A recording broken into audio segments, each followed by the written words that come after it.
कुछ दिन पहले हम लोग मोलू की फिश ट्राई करने के लिए सांदा गए थे और मेरे नजदीक मोलू की फिश लाहौर की one of the best fried fish है। और कुछ ही दिनों में उस वीडियो पे 2 मिलियन से ज्यादा व्यूज आ गए। और जब मैं कमेंट्स पढ़ रहा था तो बहुत सारे लोगों ने मुझे कहा कि यार मोलू की फिश उतनी अच्छी नहीं है, आप असलम दारुल माही की फिश ट्राई करो मजंग के ऊपर। तो मैं हैरान था कि यार असलम दारुल माही एक बड़ा नाम है और मैंने अभी तक उसको एक्सप्लोर नहीं किया हुआ था। तो मेरे लिए ये फर्ज बन गया था कि मैं अब जाऊं और असलम दारुल माही की फ्राइड फिश ट्राई करूं। तो आज हम लोग यहाँ पर पहुंचे हैं असलम दारुल माही जो कि मजंग के ऊपर मौजूद है और इसकी हम लोग फ्राइड फिश ट्राई करेंगे। सबसे पहले तो असलम दारुल माही एक बहुत ही पुराना पॉइंट है और पिछले कई दहाइयों से यहाँ पर फ्राइड फिश बेच रहा है और इनकी कोई दूसरी ब्रांच भी नहीं है, सिंगल ब्रांच है और यहीं पर ये सिर्फ फ्राइड फिश बेचते हैं। अगर आपको यहाँ के हालात और वाकयात बताऊं तो यहाँ पर आपको 2 जगह के ऊपर अच्छी खासी सिटिंग देखने को मिल जाती है। हम लोग तकरीबन यहाँ पर 8 बजे के पास पहुंचे थे और यहाँ पर उतना शदीद वाला रश नहीं है जितना रश आपको मोलू के पास देखने को मिलता है। यहाँ पर भी रश जरूर है लेकिन अक्सर सीटें आपको यहाँ पर खाली देखने को मिल रही है। और दूसरी चीज यहाँ पर यह है कि मछली को पहले इधर पूरा फ्राई किया जाता है, उसके बाद उसका वजन किया जाता है। लाहौर में मोस्टली पहले मछली का वजन किया जाता है और देन उसको फ्राई किया जाता है, लेकिन मोलू जो है वो फिश को पहले हाफ फ्राई करता है, फिर उसका वजन करता है और देन उसको फुल फ्राई करता है। लेकिन यहाँ पर फुल फ्राई होने के बाद ही मछली का वजन किया जाता है। और बात करें इसकी प्राइस की तो यहाँ पर आपको 2200 रुपए पर केजी ये फिश मिलने वाली है, जो कि एक्सपेंसिव साइड पर है। मोलू की फिश का भी तकरीबन 2200 या 2400 रेट था। अब चूंकि ये लोग फ्राई करने के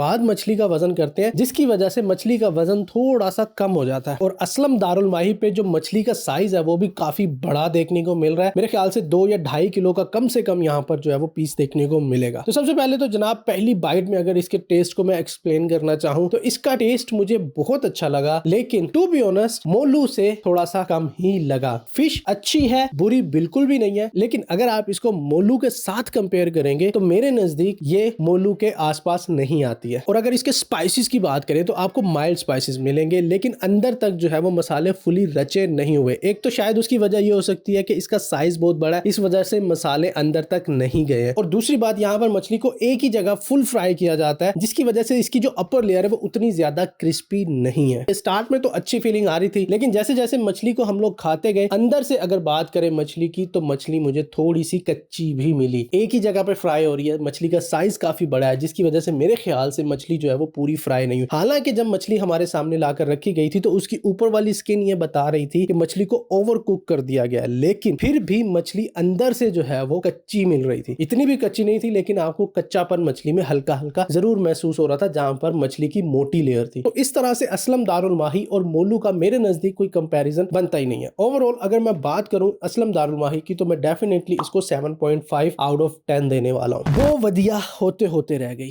तो यार सॉरी, लेकिन मोलू की से ज़्यादा अच्छी है। हो सकता है मोलू की फिश जो है वो बहुत आउटस्टैंडिंग ना हो, आपको इतनी अच्छी ना लगे, लेकिन एटलीस्ट यार इससे बेहतर है, इससे बेहतर है, इससे काफ़ी बेहतर है।